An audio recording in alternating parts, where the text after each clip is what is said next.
What if I told you there's something you're probably doing every single day, quietly, habitually, almost without noticing, that a Stoic would never do?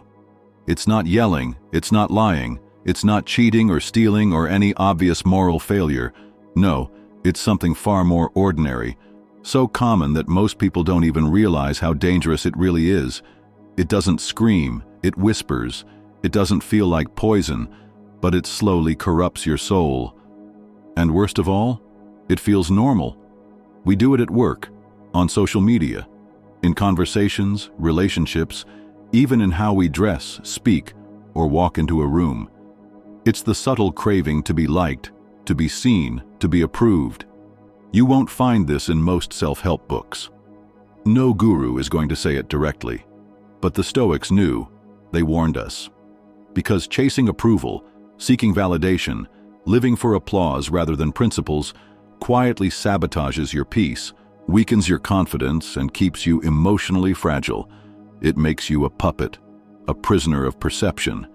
And that's why, if Marcus Aurelius were alive today, if Epictetus scrolled through Instagram, if Seneca had to walk into your office, they wouldn't be shocked by war or politics.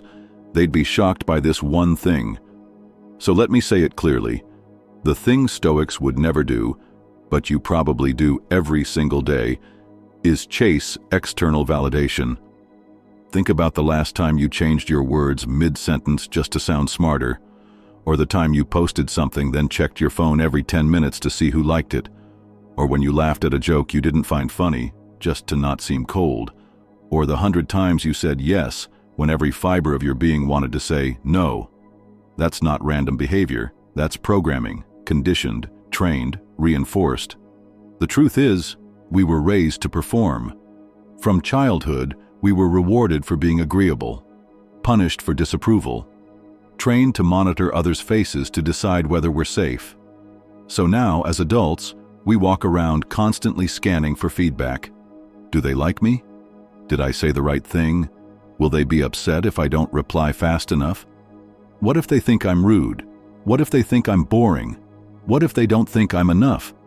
And day by day, we lose our center.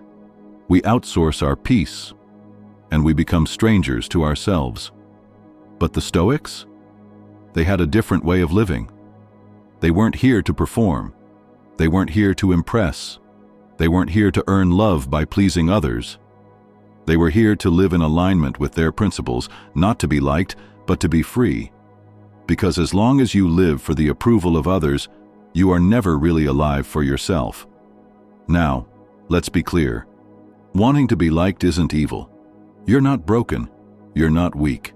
You're human.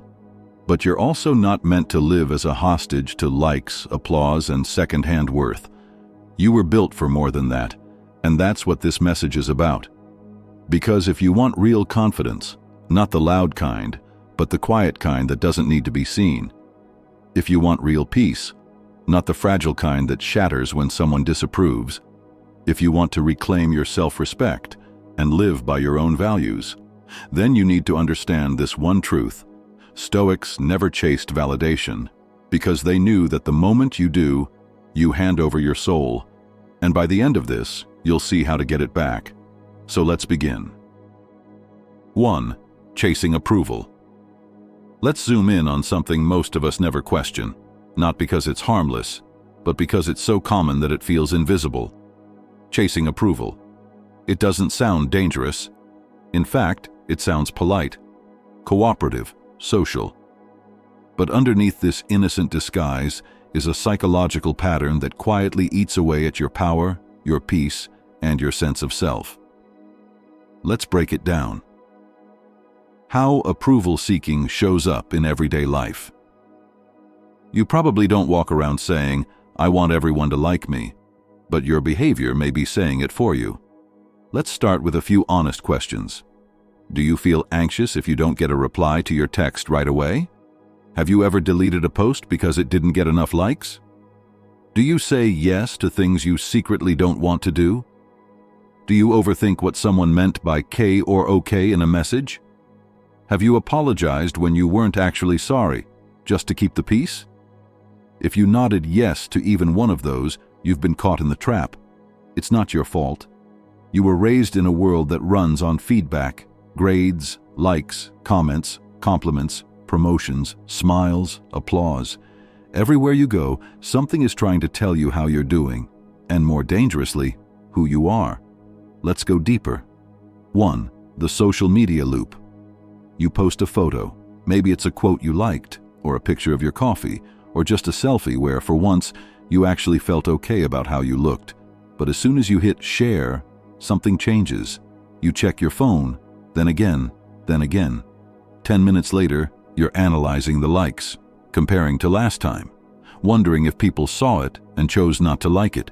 You ask yourself, should I delete it? Did I seem full of myself? Why didn't they comment? Did they mute me? You're not browsing Instagram. You're browsing your worth. The screen becomes a mirror, and every heart, comment, or silence becomes your measurement of value. But here's the tragedy. The image may be yours, but the worth you're chasing belongs to someone else. You're outsourcing your self-esteem, and you can't build inner peace on rented ground. 2. The people pleaser at work. Now picture this. You're in a meeting at work. You have an idea, a good one. But before you speak, you think, what if it sounds dumb? What if they laugh? What if I mess it up? So you stay silent. Then someone else says your idea and gets praised. You smile and nod, but inside you feel invisible. Or maybe a colleague asks for a favor. You're swamped, you're tired, you want to say no, but instead you say, sure, no problem. While your insides scream. Why? Because being seen as nice feels safer than being seen as difficult. Because the approval of others feels more urgent than the approval of yourself. And every time you override your own needs to win someone else's acceptance, you chip away at your authenticity. You become an actor in someone else's play. 3. The over-apologizer in relationships. Then there's the over-apologizer. You text too much. You ask, "Are you mad?" after a simple silence. You apologize for things that weren't your fault. You want to be close, but you're afraid of being too much, or not enough, or saying the wrong thing. So you bend, shrink, edit, rewrite. You lose yourself in the script of pleasing, just to avoid the discomfort of rejection, and eventually, you don't even know what you think, because your brain is too busy monitoring what they think. You may call it love, but often it's just fear in disguise. Fear of disconnection, fear of abandonment, fear of being disliked. And that fear? It's a leash, a collar, a cage. Why we chase approval, the psychology behind it. It's easy to blame ourselves. Why do I care so much what people think? But here's the truth. You were trained to care. As a child, your survival depended on others liking you. You were rewarded for being good, cute, smart, and nice. You learned that if you made people happy, they treated you well. So your nervous system made a deal. If I perform, if I please, I'll be safe. Fast forward to adulthood and the pattern remains, just with new costumes. You no longer crave gold stars from teachers, but you still crave likes. You don't ask for permission, but you still seek approval. You don't cry when someone's upset, but you still shapeshift to avoid disapproval. And slowly, this becomes your normal. Prioritize being liked over being honest. Confuse peacekeeping with peacemaking. Trade authenticity for safety. But here's the cost. The emotional cost of approval addiction. When your self-worth depends on approval, it becomes fragile because it's always up for negotiation. Here's what happens when you chase external validation. Anxiety. You overanalyze every word, message, silence, or reaction. Burnout. You overcommit, overdeliver, and never feel enough. Resentment. You please people outwardly, but feel angry inwardly. Inauthenticity. You start becoming what people want instead of who you are. Disconnection. Even when people like you, you don't trust it because they don't really know you. Worse still, the more approval you get, the more you need, because validation is a drug. The high is quick, but the crash is deep. What happens when you stop? Now imagine a different scenario. You post something you believe in, and don't care how it performs. You say no to an invite, and don't over-explain. You speak your truth, even if your voice shakes. You stop apologizing for simply existing. And most importantly, you start building your life around your values, not around other people's preferences. That's when something powerful happens. You stop performing, you stop begging, you stop shrinking. And in that space, you meet yourself, the real you, the unedited, unliked, unfiltered version of you, the version that doesn't need permission to be free. 2. Why they never did this. So far, we've exposed the modern addiction to validation, how it shows up, why it traps us, and the emotional toll it takes. Now it's time to ask, what would a Stoic do? Let's begin with the man whose diary became one of the most timeless pieces of self-reflection in human history, Marcus Aurelius. He was a Roman emperor, one of the most powerful men in the world at the time. He had armies under his command. Senators bowed to him. His face was stamped on coins. He had all the approval in the world. And yet here's what he wrote in Meditations. It never ceases to amaze me. We all love ourselves more than other people, but care more about their opinion than our own. Let that sink in. We love ourselves more than anyone, yet live in fear of what others think. We obsess over external judgments while ignoring our own inner compass. Marcus called it what it is, irrational, dangerous, a theft of one's soul. He didn't say, don't seek approval sometimes. He said it shouldn't matter at all. Because the moment someone else's opinion controls your mood, your worth, or your choices, you've handed them your freedom. Epictetus, the teacher of inner sovereignty. Another Stoic, Epictetus, was born into slavery. He had no wealth, no status, and no control over his early life. Yet his teachings became some of the most profound lessons in personal power. Here's what he taught. Some things are up to us and some things are not. That simple line forms the core of Stoic philosophy. What's in your control? Your thoughts, actions, values, character. What's not in your control? Other people's opinions, approval, moods, reactions. So what did Epictetus teach his students? To stop trying to win what was never theirs to win. If someone can influence your peace, they own your soul. He didn't mean you shouldn't care about others. He meant you shouldn't hand them the keys to your inner world. If your peace depends on being praised, if your self-worth depends on being accepted, if your choices are shaped by whether people approve or not, then you're not living your life. You're living theirs. Epictetus called this a kind of slavery, being a puppet, a servant to impressions and praise. But the Stoic path, it's the path of autonomy. Seneca, applause is not the measure of virtue. Seneca, the philosopher and advisor to Emperor Nero, also warned against chasing public approval. In one of his most famous letters, he wrote, "What is the point of being praised by others if you are unworthy in your own eyes?" That question slices through the noise. Would you rather impress everyone but hate the person in the mirror? Or would you rather disappoint the world and still respect yourself? Seneca's answer was clear. Virtue is its own reward. Doing the right thing is the applause. Everything else is distraction.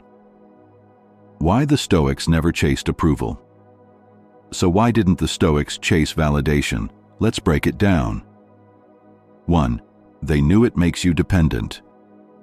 Approval is addictive, and the Stoics saw it clearly. They didn't want their confidence to rise and fall based on applause. They wanted stability, rooted in principles, not popularity. Because once you need approval, you fear disapproval. That fear breeds anxiety. Anxiety breeds overthinking, and overthinking breeds hesitation in living fully. 2. They refuse to be puppets. Seneca put it bluntly, to be everywhere is to be nowhere. When you stretch yourself to please every voice, every critic, every face, you lose your own. The Stoics weren't anti-social, they were anti-slavery.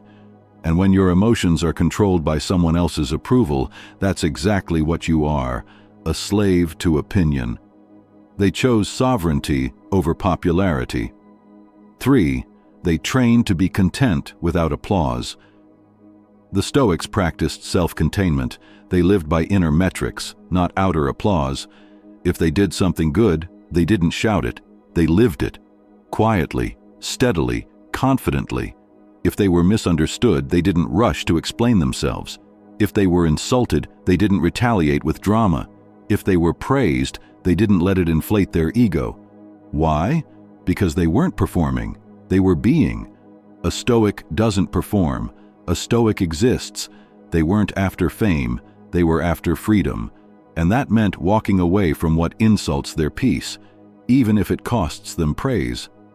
Stoicism was not a philosophy of perfection. It was a discipline of self-ownership.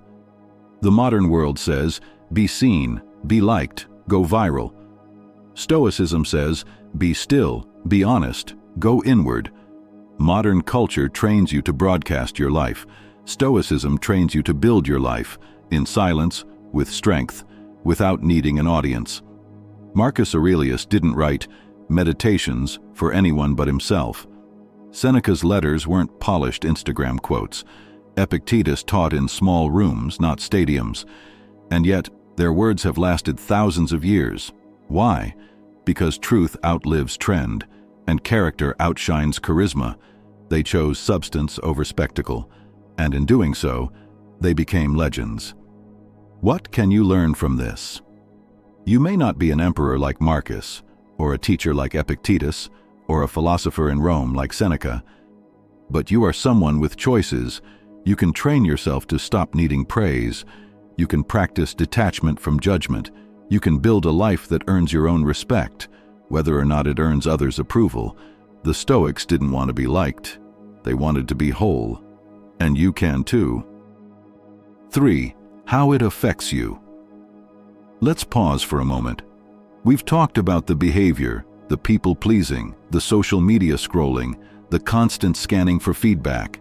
We've explored the Stoic wisdom, how they stayed grounded, indifferent to applause, and anchored to their principles.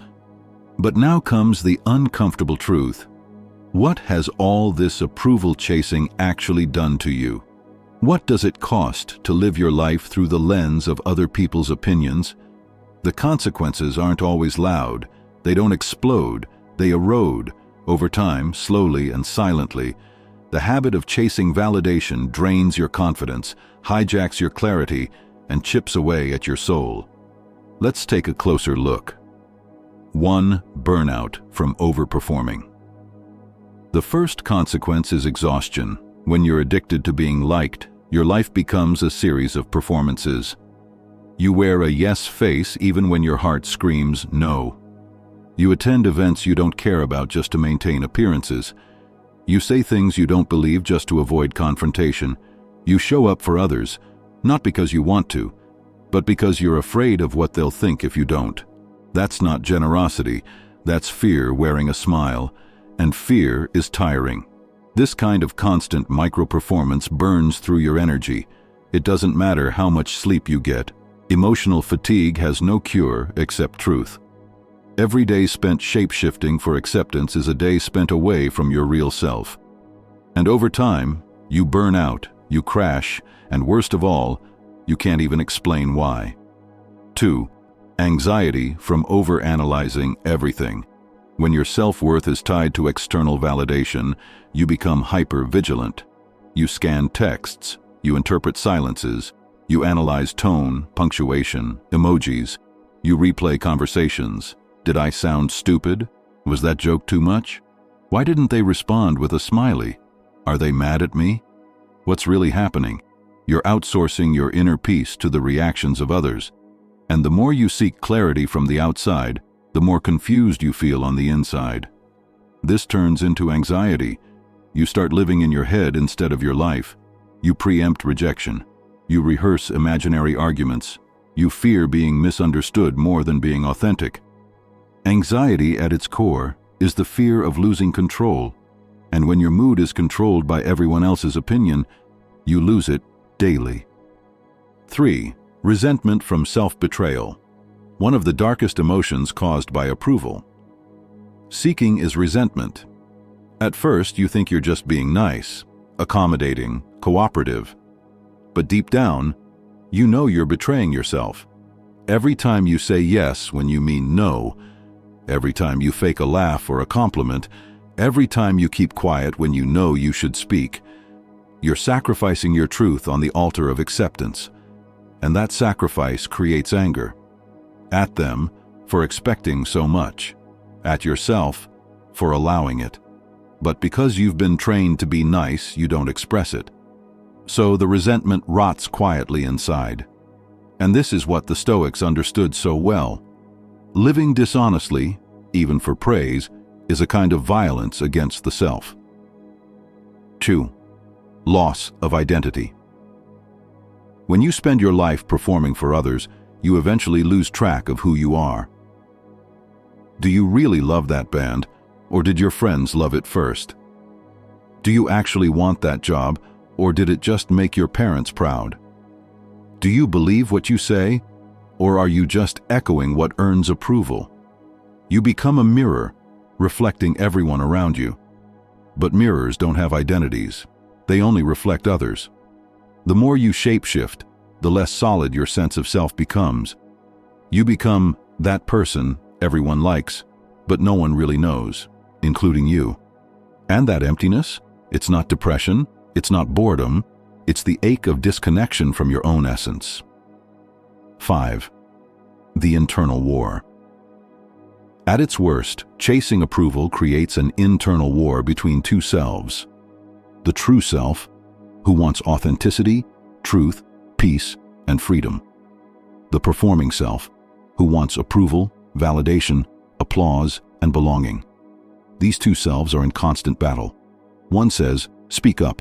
The other says, stay quiet, don't rock the boat. One says, be bold. The other says, don't stand out, someone might judge you. And you're stuck in the middle, exhausted by the war, unsure who to listen to. The Stoics knew this well. They didn't try to eliminate the performing self.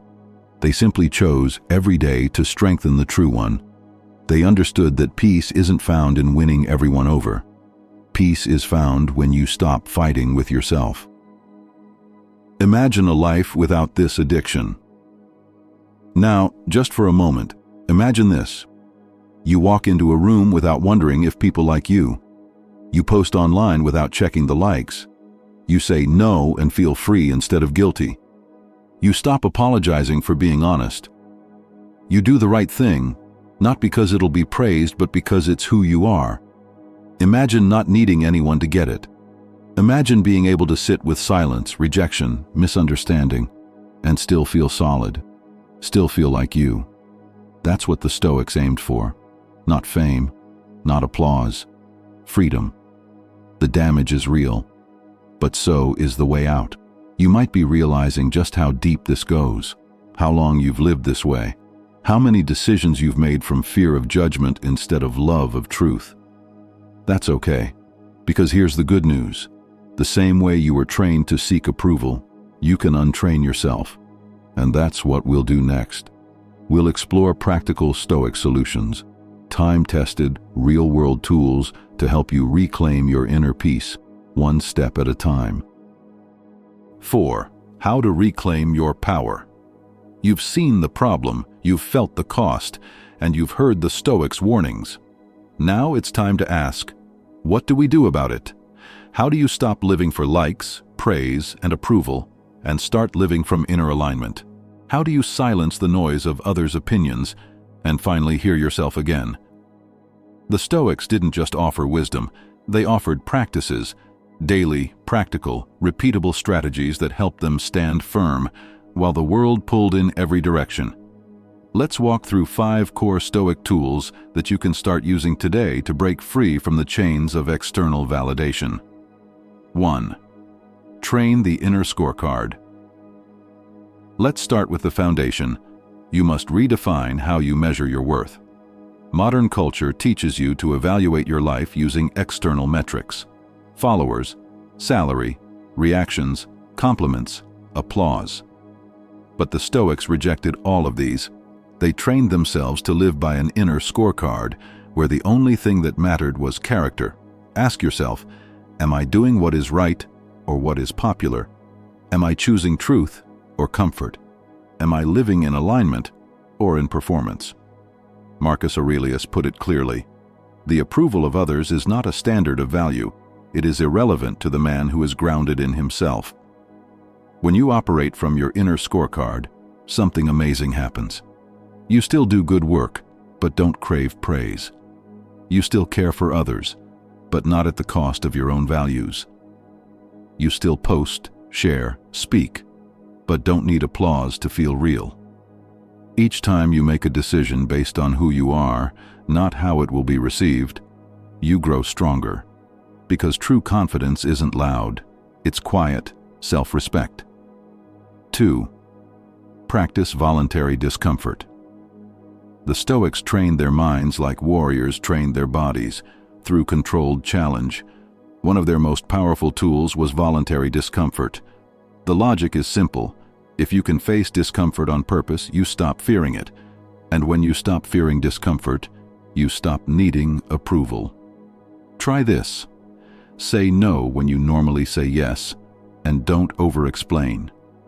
Delay responding to a message, even if it makes you anxious. Speak your opinion in a group, even if it's unpopular.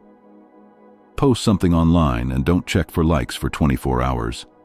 Go out wearing something simple and resist the urge to impress. These are small acts, but they are powerful. Each one trains your nervous system to realize, I can survive disapproval. I can be misunderstood and still be whole. I don't need everyone's permission to exist. That's freedom. Seneca once said, we become brave by doing brave things, so don't wait for courage. Practice it. Even if it's just skipping an emoji to soften your text, even if it's just letting silence sit without rushing to fill it. Each time you choose discomfort over approval, your self-respect skyrockets. 3. Daily journaling. Who am I without approval? The Stoics were master journalers. Marcus Aurelius's Meditations wasn't written for others. It was his private notebook, his mirror. Journaling isn't just reflection, it's rebellion against the world's noise. Try this simple daily prompt. Who am I without approval? Write freely. No filters, no audience. Let your answers surprise you. Maybe you'll write, without approval, I still have worth. Without likes, I still have a message. Without praise, I still matter. Without performance, I still exist. This kind of journaling builds self-clarity, and clarity is power. Because when you know who you are, you don't beg the world to tell you.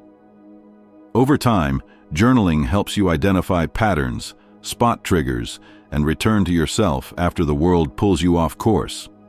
It's not about writing beautifully, it's about writing honestly, even just 5 minutes a day, because 5 minutes of truth can undo 5 hours of performance. 4. Read the room. But don't serve the room. Stoicism isn't about being rude, cold, or indifferent. It's about being rooted. A wise Stoic isn't blind to others. They're just not enslaved by others. You can be aware of the room without becoming a slave to it. You can understand people without becoming what they want. You can be kind without being obedient to every demand. There's a subtle but powerful shift here. From, how can I make them like me? To, how can I show up as myself? Try this at your next meeting, dinner, or social event. Instead of pre-rehearsing what you'll say, speak in real time. Instead of mirroring energy to fit in, bring your own.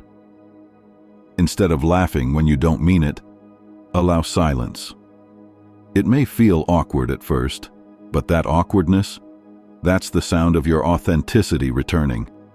And soon you'll realize the right people don't need you to perform, and the wrong people aren't worth performing for. 5. Silent wins are greater than public praise. We've all had moments where we wanted to do something just to be seen. Post a photo for compliments. Share an achievement for applause. Tell a story to boost our image. But the Stoics trained themselves to find peace in the invisible victories, doing the right thing without needing credit, showing up fully without needing to be noticed, choosing virtue without fanfare. Seneca wrote, "The reward of a good deed is having done it." Try this experiment. Help someone, but don't tell anyone. Resist gossip, even if it earns you silence. Set a personal goal, and don't post it. Let your victories be quiet. Let your integrity be unseen. This isn't about hiding, it's about healing. Because when you detach from being seen, you finally get to be real. And real beats impressive every time. Daily application plan, a mini routine. Want to begin today? Here's a simple daily Stoic routine to rewire your approval addiction. 1. Morning reminder, 1 minute. Say to yourself, "Today, I will not perform. I will show up as I am." 2. Voluntary discomfort challenge, 5 to 10 minutes. Choose one small action that risks disapproval. Example, speak your mind, say no, delay a response. 3. Midday. Check-in, 2 minutes. Ask, am I trying to impress or trying to live in truth?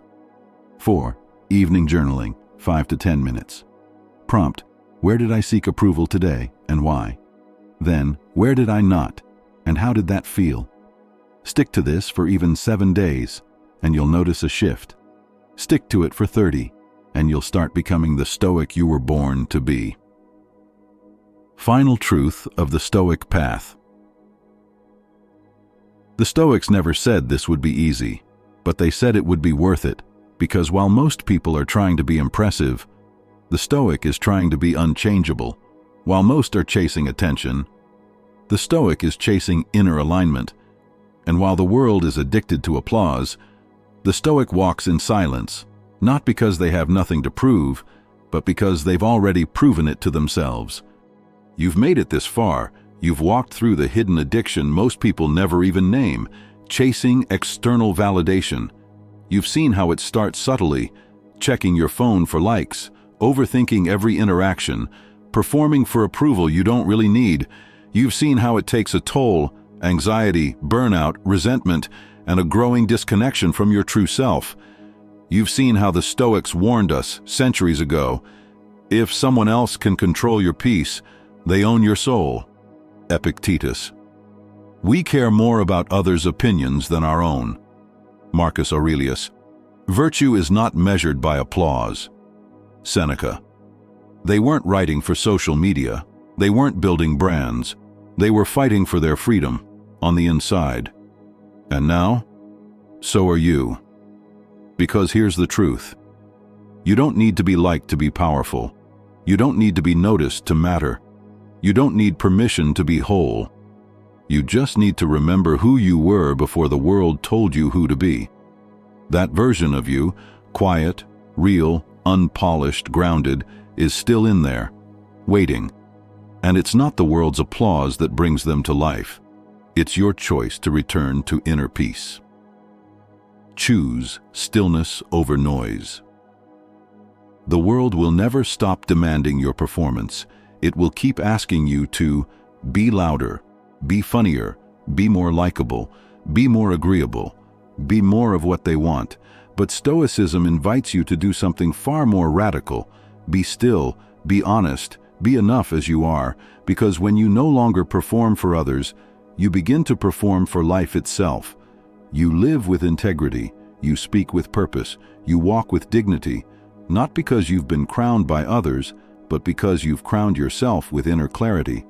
The Stoic doesn't seek peace in others. They become the peace others seek. You don't need applause to be strong.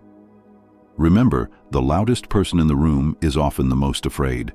The most praised person in the room may be the most hollow.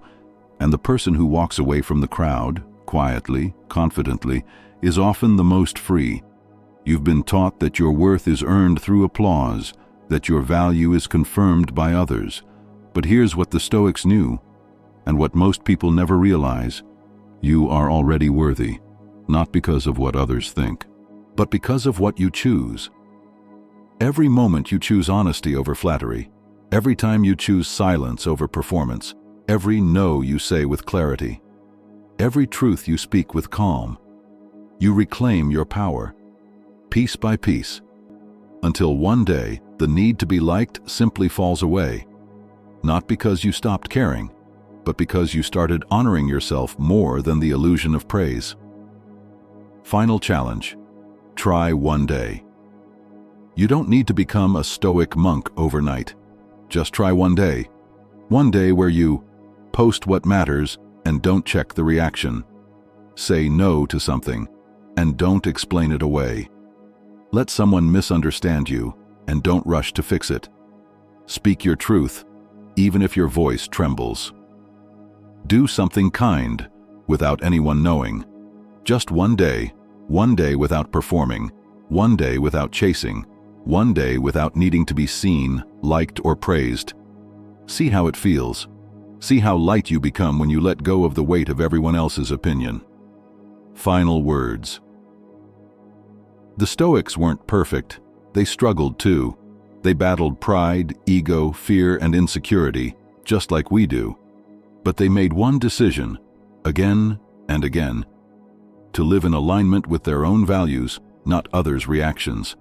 And that choice? It made them strong. It made them free. It made them untouchable. Now you stand at the same crossroads.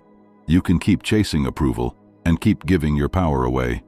Or you can turn inward and build a life so rooted, so calm, so whole, that the world's praise becomes irrelevant. Not because it doesn't feel good, but because you don't need it to feel complete. If this message spoke to you, if you're tired of performing, if you're ready to reclaim your soul from the opinions of others, start small. Start today. Start now. You don't need applause to be valuable. You don't need to be liked to be strong, and you don't need their approval to be free.